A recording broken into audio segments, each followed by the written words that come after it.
আজি আহিছোঁ এটা নতুন ভিডিঅ'লৈ। আজিৰ ভিডিঅ'টোত এই ঘৰটোৰ বাজেট কিমানখিনি হ'ল মই সকলোখিনি আপোনালোকক ডিটেইলছ দিবৰ কাৰণে চেষ্টা কৰি যাম। আপোনালোকে ভিডিঅ'টো স্কিপ নকৰাকৈ শেষলৈকে চাব আৰু আপোনালোকে বহুতখিনি কথাই ইয়াৰ জানিব পাৰিব। আৰু এই আপোনালোকে যি দেখি আছে ঘৰটোৰ কাঠখিনি গোটেইখিনি মাৰা হৈছে। এতিয়া টিংপাতো আনি থোৱা হৈছে। টিংপাত গোটেইখিনি আনি ৰেডি কৰা হৈছে টিংপাতখিনি।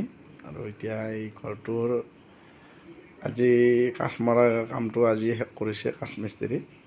এতিয়া এইটোত তেল দিব লাগিব, মবিল দিয়াৰ পিছত টিংটো লগোৱা হ'ব।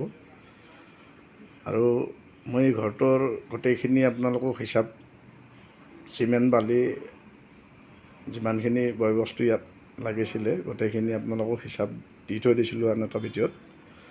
আৰু এতিয়া সেই আগৰ হিচাপটো আৰু এই কাঠ কিনাওতে কিমানখিনি টকা গ'ল আৰু কাঠ মিস্ত্ৰী কিমানখিনি ওপৰৰ কাম কৰোঁতে টকা ল'লে আৰু টিংপাত কিনাওতে কিমানখিনি খৰচ হ'ল এইখিনি আপোনালোকক মই গোটেইখিনি ডিটেইলছ দিবৰ কাৰণে চেষ্টা কৰি যাম।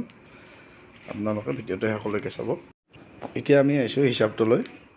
আপোনালোকে ভালদৰে শুনিব এইটো হিচাপটো। ইয়াত কাঠ কিনাওতে 12,000 টকা খৰচ হৈছে আৰু টিংপাত কিনাওতে 26,000 টকা। এইটো ৰঙিল টিং হ'ব, ৰঙিল টিং আনিছে। আৰু কাঠ মিস্ত্ৰীয়ে ওপৰৰ কামটো কৰাৰ বাবদ 6,000 টকা লৈছে। আৰু আগৰ আমাৰ যিটো ইয়াৰে গাঁথনি প্লাষ্টাৰৰ যিখিনি খৰচ আছিল মুঠ খৰচ সেইখিনি হ'ল 1,66,460 টকা আছিলে।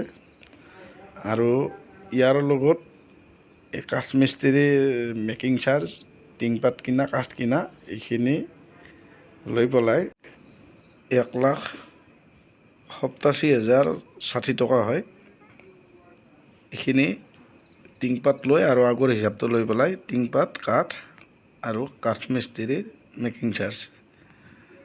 আৰু আপোনালোকে আৰু যদি ৰাজমিস্ত্ৰীৰ মেকিং চাৰ্জটো ধৰিব যায়, মই ইয়াত এটা হিচাপ দিছোঁ ৰাজমিস্ত্ৰীৰ 85,000 তলৰ পৰা এই ঘৰটোৰ ফাউণ্ডেশ্যনৰ পৰা ওপৰলৈকে 85,000 আপোনালোকে ধৰি ল'ব পাৰে। ইয়াত কোটি অলপ কম বেছ কোনোবাই কৰিব পাৰে। মই যিটো কৰিছোঁ সেইটো মই টাৰ্গেটটো দিব নোৱাৰিম, মই যিটো ৰেটত কৰিছোঁ। গতিকে এইখিনিৰ ভিতৰত হৈ যাব। 2,1,000 ইফালে এইটো বেলেগ কথা। এইটো যদি মই যোগ কৰি দিওঁ 2,20,060 টকা হৈছে। আৰু এইখিনিত যিমানখিনি আপোনালোকে ভিডিঅ'ত দেখা পাইছে ঘৰটোৰ সিমানখিনি কাম হৈ যায়। আৰু ইয়াতে দৰ্জা খিৰিকী আছে, চিলিং আছে, এইখিনিত খৰচা আহিব। আৰু বহুতো ক'ব পাৰে ঘৰটো 4 লাখ গ'ল, 5 লাখ গ'ল। এইটো নিজৰ নিজৰ কথা, খৰচা কৰাটো নিজৰ নিজৰ কথা। আৰু এইখিনিত ইমানখিনি হৈছে, ইয়াৰ ওপৰত যোৱা নাই। হিচাপটো মই গোটেইখিনি ৰাখি থৈ দিছিলোঁ।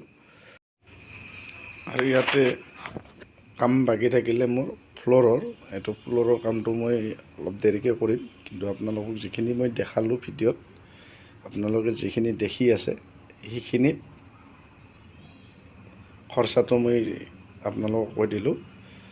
ইয়াতে টিংপাতটো লগোৱা নাই, এতিয়া টিংপাতটো ৰং কৰাৰ পিছত লগাব। আৰু মোৰ ভিডিঅ' চাই আপোনালোকে ভাল পালে ভিডিঅ'টো এটা লাইক কৰিব, শ্বেয়াৰ কৰিব আৰু চেনেলটো ছাবস্ক্ৰাইব কৰিব। আজিলৈ ভিডিঅ'টো মোৰ ইমানেই। ধন্যবাদ।